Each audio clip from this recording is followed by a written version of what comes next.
بریلوی سے شادی کرتے ہیں کہ نہیں کر سکتے ہیں کہ نہیں کر سکتے. میں نے تو کی نہیں, میں نے بتایا گرین چینل میں میری شادی ہوئی تھی بھائی. تو بات دیوبندی بریلوی شیعہ اس کی اہل حدیث کی نہیں ہے. بات یہ ہے کہ کوئی بھی شخص چاہے وہ دیوبندی ہو, بریلوی ہو, شیعہ ہو, اہل حدیث ہو, کسی کا عقیدہ شرکیہ ہوگا تو اسے نکاح جائز نہیں ہے, اس کا ذبیحہ, اس کا ذبح کردہ حلال نہیں ہے, تو اس کے پیچھے نماز جائز نہیں ہے. 3 احکام یاد رکھ لیں. جس کا 2 اور 2 4 کی طرح شرکی عقیدہ ہے نا, چاہے دیوبندی ہو, بریلوی ہو, اہل حدیث ہو, 3 احکام شریعت میں ہے, اس کے پیچھے نماز جائز نہیں ہے, نماز پڑھ لی نہیں ہوگی. نمبر 2 وہ ذبح کرے گا جانور تو اس کا ذبیحہ حلال نہیں ہوگا. نمبر 3 اس سے نکاح کریں گے تو نکاح منعقد نہیں ہوگا. تو یہ کون ہے جس کا عقیدہ اسلام کے کسی بنیادی ضروری عقیدے کا انکار کرے, وہ جیسے قادیانی ہے, ختم نبوت کے منکر ہیں, یا کوئی شخص اسلام کے عقیدہ توحید کا انکار کرتا ہے صاف لفظوں میں, میں نبی کو حاضر ناظر مانتا ہوں, ہر جگہ موجود ہیں, میں نبی کو عالم الغیب مانتا ہوں, سب کچھ اللہ نے علم دیا ہے نبی کے پاس, ما کان وما یکون, کوئی چیز نبی سے مخفی نہیں ہے, یہ شرکی عقیدہ ہے. نبی کو مختار کل سمجھتا ہو کہ اللہ نے آپ کو تمام اختیارات دے دیے, آپ جو چاہے کر سکتے ہیں, اللہ نے آپ کو اختیارات دے دیے, حالانکہ اللہ کہتا ہے میں نے اختیارات کسی کو نہیں دیے. تو یہ 2 4 کی طرح واضح بات کرے, گھمائے پھرائے نہیں. بعض لوگ گھماتے پھراتے ہیں. جب ان سے کہا جاتا ہے کہ نبی تو بشر تھے, آپ کہہ رہے ہیں نور تھے, تو کیا انسان نہیں تھے؟ تو بعض لوگ صاف کہہ دیتے ہیں کہ بشر تھے, بشر نہیں تھے, آپ نور تھے, انسان کی شکل تھی, اصل میں آپ نور تھے. تو یہ عقیدہ کافرانہ ہے, کیونکہ آپ قرآن کی واضح آیتوں کا انکار کر رہے ہیں. لیکن بعض لوگ تعویل کرتے ہیں, کہتے ہیں نہیں ایکچولی وہ اس لحاظ سے نور تھے کہ وہ ہدایت کا نور تھے. وہ تو ٹھیک ہے, ہم بھی کہتے ہیں ہدایت کا نور تھے, لیکن انسان تو تھے نا, بشر تو تھے نا. آپ کے والد تھے عبداللہ, آپ کی والدہ تھی آمنہ, اور جو آج بھی سید ہیں وہ بھی بشر ہیں, سارے گوشت پوشت کے بنے ہوئے انسان ہیں. تو جو تعویل کرتا ہے تعویل والا نہیں, 2 ٹوک لفظوں میں انکار کرے گا نا, نبی کو حاضر ناظر کہے گا, مشکل کشا کہے گا, تو وہ دائرہ اسلام سے خارج ہو جائے گا. یہ مولوی نہیں فتوے لگا کے دائرہ اسلام سے خارج کرتے, مولوی بتا دیتے ہیں کہ یہ ہو چکا ہے. لوگ کہتے ہیں مولوی ٹھیکیدار بنے ہوئے دائرہ اسلام سے خارج کرنے کا, مولوی ٹھیکیدار نہیں بنے ہوئے, جو بیچارہ ہو جاتا ہے مولوی اس کے بارے میں رپورٹ پیش کر دیتے ہیں کہ یہ کیا ہو گیا ہے. اچھا بعض لوگ یہاں کہتے ہیں ہم کون ہوتے ہیں کسی کو کافر کہنے والے. کچھ براڈ مائنڈڈ قسم کے اسکالر ایسے بھی مارکیٹ میں آ گئے کہ ہم کون ہوتے ہیں بھائی یہ فیصلہ کرنے والے, یہ تو قیامت میں اللہ فیصلہ کرے گا. اللہ قیامت میں بھی کرے گا, اللہ نے دنیا میں بھی فیصلہ کر دیا ہے. اللہ نے دنیا میں بھی بتا دیا ہے, قرآن و سنت میں واضح تعلیمات ہے کہ کون مسلم ہے اور کون کافر ہے. لہٰذا یہ فیصلہ کہ ہم کون ہوتے ہیں, ہم واقعی نہیں ہوتے, لیکن اللہ تو ہوتا ہے نا یہ فیصلہ کرنے والا. تو جو اللہ نے فیصلہ کیا وہ پبلک کو بتا دیتے ہیں کہ یہ دلیل ہے اور یہ اللہ کا فیصلہ ہے. ہاں دلیل غلط تو پھر آپ کہیں کہ یار دلیل صحیح نہیں دے رہے آپ, تو یہ بالکل غلط ہے. ہم واقعی کسی کو کافر کہنے والے نہیں ہوتے, لیکن اللہ تو ہوتا ہے نا. تو اللہ رسول نے جس کو کافر کہا ہو ہم اس کو کافر بتا دیتے ہیں, بناتے. ہمارے یہاں کوئی فیکٹری نہیں ہے کافر بنانے کی, کوشش ہماری یہی ہوتی ہے کہ مسلمان بنائیں. جو ہو جاتا ہے اس کو بتاتے ہیں اس کے اسلام سے تعلق نہیں. جب بعض لوگ کیا کرتے ہیں کہ براڈ مائنڈ اتنے بنتے ہیں کہ کسی کو کافر نہ کہو, کسی کو غیر مسلم نہ کہو. ٹھیک ہے کافر کا لفظ ذرا سخت ہے تو آپ غیر مسلم کہتے ہیں. جب غیر مسلم کو بھی آپ کافر کہتے ہیں تو اس کو چڑ ہوتی ہے, اس سے تو کسی کو ہمیں طنز کرنا تو شریعت میں پسندیدہ نہیں ہے, تو اس کے لیے آپ اس کو کافر نہ کہیں, غیر مسلم کہتے ہیں, یہ ہلکا لفظ ہے. اس پہ وہ تو خود مانتا ہے کہ میں مسلم تھوڑی ہوں. یہ ایک الگ بات ہے کہ ہم کافر کو کافر کے بجائے ہم کیا کہیں گے, ایک ادب تمیز کا لفظ استعمال کریں گے, بھائی یہ غیر مسلم ہے. جیسے قرآن نے بھی اہل کتاب کو اہل کتاب کہا ہے, رسپیکٹ دی نا ان کو, لیکن یہ تو نہیں کہا کہ یہ مسلم ہے, یہ تو نہیں کہا نا. اتنی رسپیکٹ تھوڑی نہیں کہ میں افورڈ نہ کر سکیں. بھائی آپ پیار سے کسی کو بیٹا کہہ دو, اس نے کہا نادر میں بھی میرا نام ڈال دو, آپ نے کہا بھائی اتنی رسپیکٹ دوں گا جو میں افورڈ, ہاں اتنی نہیں ہوتی کہ آپ سگے بچوں میں اور میلے کے بچوں میں فرق ختم ہو جائے, ایسا تو اپنے بچوں کے ساتھ تو ہی نہیں ہے. تو اللہ نے اسلام کا ایک دائرہ رکھا ہے, اگر آپ ہر شخص کو اس اسلام کے دائرے میں لے آؤ گے تو مسلم غیر مسلم کی جو باؤنڈری ہے وہ کیا ہو جائے گی, ختم. اور اللہ یہ باؤنڈری کو قائم رکھا ہے, قیامت تک رہے گی. فرق ہے اللہ کے یہاں, اس میں اس کے شرعی احکام ہے. تو غیر مسلم کا ذبیحہ حلال نہیں ہے سوائے یہودی عیسائی کے, غیر مسلم سے نکاح جائز نہیں ہے سوائے یہودی عیسائی کے, اور غیر مسلم کے پیچھے نماز جائز نہیں ہے, وہ تو یہودی عیسائی ہو اس کے پیچھے بھی جائز نہیں ہے. سمجھتے ہو کہ نہیں سمجھتے؟ تو یہودی عیسائی ایسے غیر مسلم ہے کہ ان کو اللہ نے 2 پروٹوکول دے دیے کہ ان کی عورت سے نکاح کر سکتے ہیں, ان کے مرد سے نہیں ہو سکتا. نمبر 2 جب جانور ذبح کریں گے تو وہ حلال ہے ہمارے لیے. یہ صرف عیسائی اور یہودی کو پروٹوکول دیا, مسلمانوں میں کوئی مشرک ہو جائے اس کو یہ پروٹوکول نہیں دیا, اس کی کوئی دلیل نہیں, کیونکہ وہ بڑا مجرم ہے نا, توحید میں پیدا ہو کے شرک کر رہا ہے. ارے عیسائی تو پیدا عیسائی گھرانے میں ہوا نا, اس کا جرم ہلکا ہے. مسلمان پیدا توحید میں ہوا, ہمیشہ یا کا نعبد و یا کا نستعین پڑھتا ہے اور جاتا پھر مزاروں پہ سجدے کرتا ہے, تو یہ بڑا مجرم ہے, اس کا ذبیحہ حلال نہیں ہے, ایسی عورت سے نکاح جائز نہیں ہے. سمجھتے ہو؟ کیونکہ یہ ارتداد کے حکم میں ہے, مرتد کے حکم میں. وَلَا تَنْكِحُوا الْمُشْرِكَاتِ حَتَّى يُؤْمِنْ, ایک اور شرعی حکم آ رہا ہے, اور مت نکاح کرو کسی مشرک عورت کے ساتھ یہاں تک کہ وہ ایمان لے آئے. اب یہ مشرک وہ انڈیا پاکستان بنگلہ دیش والی نہیں ہے, یہاں تو سارے ایک فرقے بھی دوسروں کو مشرک کہہ رہے ہوتے ہیں. اس مشرک سے مراد بت پرست جو شرک جلی کرنے والے لوگ ہیں. کلمہ گو مشرک اس سے مراد نہیں ہے. جب تک وہ ایمان نہ لے آئے وہ عورت, اس وقت تک تم اس سے نکاح نہیں کر سکتے. لیکن اس میں ایک ایکسیپشن دے دی گئی ہے سورۃ المائدہ کے اندر جا کے, کہ جو اہل کتاب کی عورتیں ہیں نا وہ مسلمان مردوں کے لیے حلال ہیں, سٹارٹ کے اندر ہی سورہ المائدہ میں. لیکن صرف عورتیں ان کی حلال ہیں, ان کے مرد ہماری عورتوں کے لیے حلال نہیں ہے. یہاں پہ کیٹاگوریکلی آیا کہ مشرک عورت حلال نہیں ہے.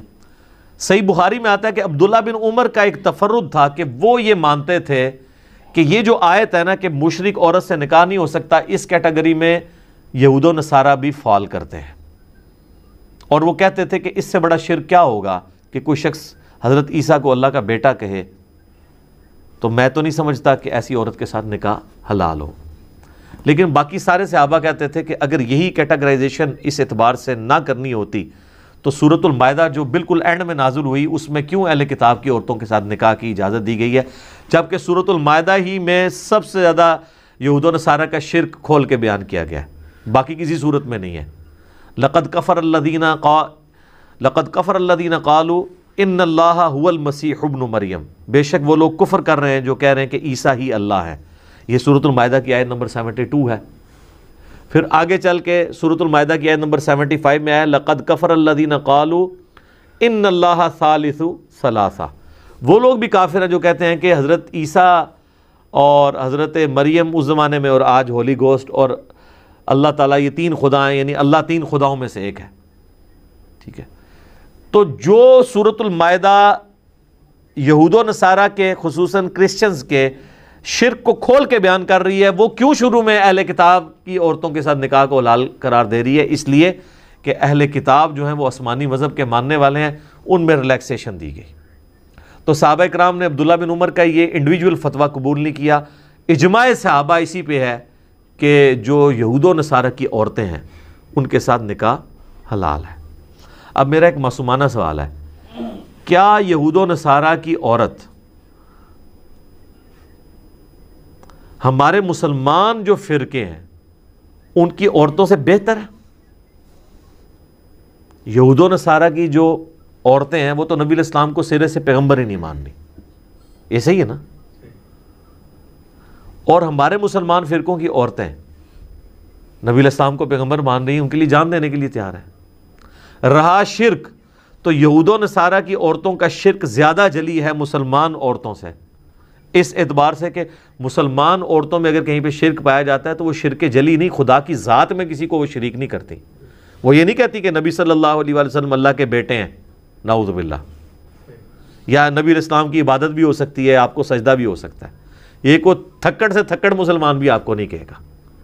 لیکن اس کے اگینسٹ جو جیزس کرائسٹ کے نام کے اوپر انہوں نے ہنگامہ کھڑا کیا ہے، حضرت عیسیٰ کا تو کوئی قصور نہیں ہے، وہ تو شرک جلی ان کے اندر پایا جاتا ہے۔ تو اگر آپ ریشو پروپورشن میں اس کو پلڑا دیکھیں تو مسلمان عورتوں کا بہرحال بھاری ہے، بلکہ بھاری کہنا بھی ایک طرح کی زیادتی ہے، بہت بھاری ہے، کوئی کمپیریزن ہی نہیں ہے۔ لیکن آپ یہاں پہ دیکھ لیں، یہ ایک دوسرے کے فرقوں کے ساتھ نکاح کرنے کو حلال نہیں سمجھتے۔ یہ آپ مجھے کہیں گے کہ پریکٹیکلی ایک بریلوی کا دیوبندی سے ہوا ہے یا ایک بریلوی کا اہل حدیث سے ہو گیا، اہل حدیث کا دیوبندی سے، وہ ضرور ہوا ہے، لیکن شرعی فتویٰ آپ اگر لے کے دیں نا تو نہیں دیں گے۔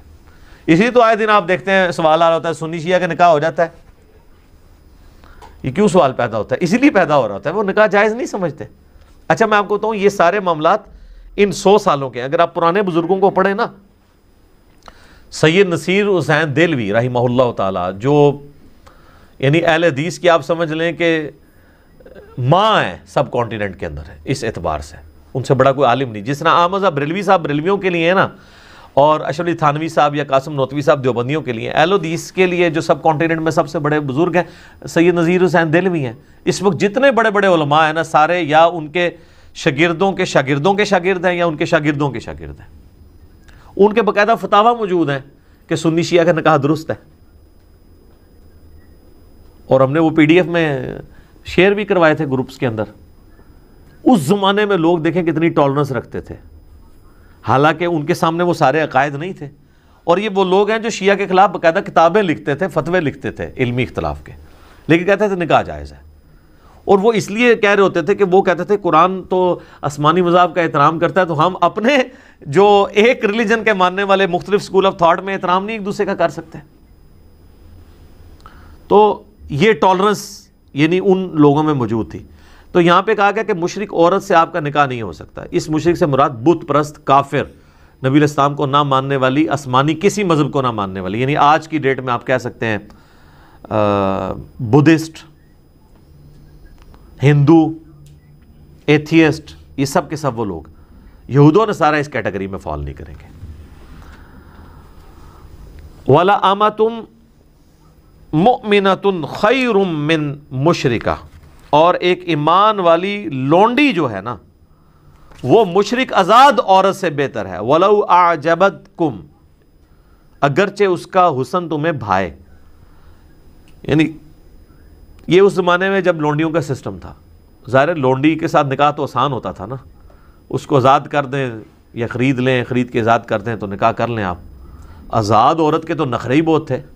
آج بھی آپ ذرا عرب میں چلے جائیں، ایک مرد پس جاتا ہے ایک شادی کے لیے، لوگ تو سمجھتے ہیں عربی یاش ہیں، عربی یاش ہیں، وہ سارے یہ چاند ایک لوگ ہیں جو عرب پتی لوگ ہیں، ادروائز عربیوں کی تو بیچاروں کی شادی کوئی نہیں ہوتی ہے۔ یہ بھی آج آپ نئی بات لے جائیں، ذرا عربیوں سے ڈائریکٹ پوچھیں تو صحیح، وہاں شادی کتنا عذاب ہے ان کے لیے، پوری زندگی وہ جوڑتے رہتے ہیں، جس طرح ہمارے یہاں کے پی میں جو مرد ہیں پٹھانوں کے، وہ بیچارے بڑی مشکل سے مال جوڑ کے تو ان کی شادی ہوتی ہے، عورت والوں کو پیسہ دینا پڑتا ہے. یہاں پہ بھی مرد کو اتنے پاپڑ بیلنے پڑتے ہیں تب جا کے جو ہے نا وہ کسی عورت کے ساتھ ان کا نکاح ہوتا ہے. عربی تو بیچارے بڑے مشکل میں ہیں. یہ تو چند ایک لوگ ہیں جو امیر ہیں جو آپ کو نظر آتے ہیں، اور ان کو بھی بہت کچھ کرنا پڑتا ہے. خیر، لیکن عام بیچارے تو جس طرح یہاں پہ آسانی سے شادی ہو جاتی ہے، عربیوں کی تو نہیں ہوتی ہے. اہم ہی عربی بیچارے بدرام ہوئے ہیں، عربی بیاہ بڑا کرتے ہیں، نبی بیاہ انہوں نے ایک بھی نہیں ہوتا. اللہ دے بندے ہو تو کی نے کہتا ہے بڑی مشکل ہوتی ہے ان کے لیے. تو وہ پھر کیا لونڈیاں جو ہیں وہ، تو کہا گیا کہ آزاد عورت جو ہے نا وہ مشرک عورت ہے اور آزاد ہے اور اس کا حسن بھی ہے، اس سے بہتر ہے ایک مسلمان لونڈی تمہیں مل جائے، وہ بہتر ہے کہ اس سے نکاح کر لو. وَلَا تُنْكِحُ الْمُشْرِكِينَ حَتَّى يُؤْمِنُوا، اور اپنی عورتوں کا بھی، اپنی بچیوں کا بھی نکاح نہ کرو کسی مشرک مرد کے ساتھ یہاں تک کہ وہ ایمان لے آئے. جب تک ایمان نہیں کوئی لے کے آتا نا، اس وقت تک آپ اس کے ساتھ نکاح نہیں کر سکتے. وَلَا عَبْدٌ مُؤْمِنٌ خَيْرٌ مِّن مُشْرِك، اور ایک مومن جو غلام ہے نا وہ بہتر ہے ایک مشرک آزاد مرد سے. اب اس چیز کی آپ انٹینسٹی آج فیل نہیں کر سکتے، اس لیے کہ یہاں سے لونڈی سسٹم اور غلام سسٹم ختم ہو چکے ہیں. لیکن عرب میں تو یہ جناب زندگی موت کا مسئلہ تھا. آج بھی آپ ہمارے کچھ گاؤں ایریا میں چلے جائیں تو آپ اس چیز کو فیل کر سکتے ہیں. وہ کہہ دیتے ہیں جی یہ موچی ہیں جی، یہ فلاں ہیں جی، ہم چودھری ہیں جی، ہم جٹ ہیں، ہم گجر ہیں. تو وہ اس چیز کو عیب سمجھتے ہیں. اور بعض اوقات آپ اکثر خبروں میں سنتے ہیں کہ وہ مطلب قتل و غارت پہ بھی اتر آتے ہیں. اگر کوئی ایک چھوٹے خاندان کی عورت کی شادی بڑے کسی خاندان کے مرد والے کے ساتھ ہو جائے، یعنی میں لو میرج کے پوائنٹ آف ویو سے بات کر رہا ہوں، تو وہ مار دیتے ہیں. اور بعض کا دونوں کو ہی مار دیتے ہیں. وہ کہتے ہیں جی ہمیں اپنی عزت زیادہ پیاری ہے. تو یہ ہلکی سی جھلک ہے عرب کے لوگوں کی اس ماڈرن دور کے اندر بھی. تو جو عرب کے اس زمانے کے لوگ تھے وہ تو اس کو بڑا عیب سمجھتے تھے. اولئک یدعون الی النار، یہ جو مشرک ہیں یہ تو تمہیں آگ کی طرف بلا رہے ہیں. واللہ یدعو الی الجنہ، جبکہ اللہ تمہیں بلا رہا ہے جنت کی طرف. یعنی بہت بڑا ڈیفرنس ہے. اللہ کے ماننے والے اور طاغوت کے ماننے والے، شیطان کے ماننے والے، بتوں کی پرستش کرنے والے کبھی بھی اکٹھے نہیں ہو سکتے. والمغفرہ بإذنی، اللہ تعالیٰ تمہیں بلاتا ہے جنت کی طرف اور مغفرت کی طرف اپنی توفیق سے. کیا بات ہے جی، اللہ نے اس چیز کو اپنی توفیق کے ساتھ کر دیا کہ یہ ہر ایک بندے کے لیے ہوگا بھی نہیں جب تک اللہ کی توفیق نہ ہو.